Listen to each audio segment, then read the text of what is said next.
Guys, nagluto ng paksiw. Ayan, paksiw na bangus. Yan. Mahilig kasi kami na marami.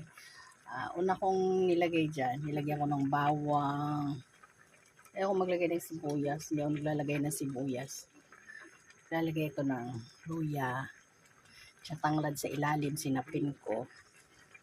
Tapos nagay ako ng sili. Ayan o, sili. And suka. Siyempre, suka. Pinakulang ko muna siya sa suka. Tapos nung kati na yung suka, siyempre, nilagyan ko siya ng tubig. Nilagyan siya ng tubig. Para hindi malangsa. Pinakuluan ko muna siya sa suka. Ayaw ko kasi na malansa. Siyempre, bangus. Malangsa talaga ang bangus, diba? Ngayon, niluluto siya. Wala siyang amoy. Ayaw ko rin siyang, ang masarap, para sa iba na masarap na paksiw, nilalagyan ng mantika o taba ng baboy. Ako hindi. Ano lang sa akin? Natural. Ganyan lang. Yan, guys.